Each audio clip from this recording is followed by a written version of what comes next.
అనుకోండి, అది వేరే విషయం. కానీ భాస్కర్ భట్ల గారు, అనంత్ గారు, మీరే.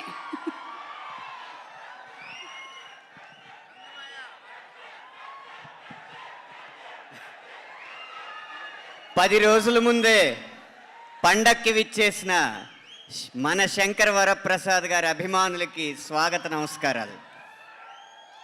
ముగ్గురు గురించి మాట్లాడి ముగిస్తాను.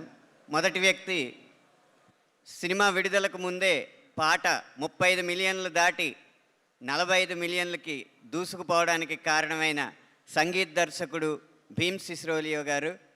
ఇంత వేగంగా నడిచే పాటలో కూడా ప్రతి పదాన్ని వినిపించేలా పాడించినందుకు శశిరేఖ పాట స్వరకల్పన గానం చేసిన భీమ్ సిస్రోలియో గారికి నా కృతజ్ఞతలు.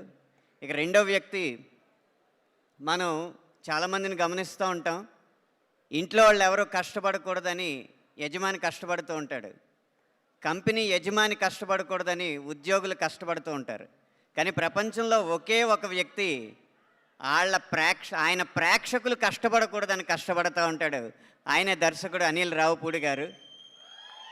ప్రతి పదాన్ని ఇది మా ప్రేక్షకులు అర్థం చేసుకోలేరు, ఇంకొంచెం సులువుగా రాయండి, ఇది మా ప్రేక్షకులకి నచ్చదు, ఇంకొంచెం మంచి పదం రాయండి అని చెప్పి ప్రేక్షకుల కోసమే పనిచేస్తున్న దర్శకుడు అనిల్ రావుపూడి గారికి కృతజ్ఞతలు.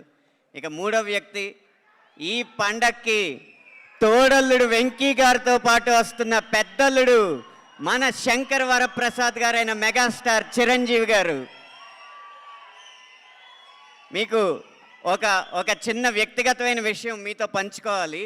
ఈ పాటలో జరిగిన విషయం, చిరంజీవి గారు ఇంట్లో శశిరేఖ గారిని అనేక సందర్భాల్లో అనేక విధాలుగా పిలుస్తుంటారు. ఒక సందర్భంలో మనతో పంచుకున్నారు. ఆయన బాగా గంభీరంగా ఉంటే సురేఖ అని పిలుస్తారు, బాగా సరదాగా ఉంటే రేఖ అని పిలుస్తారు.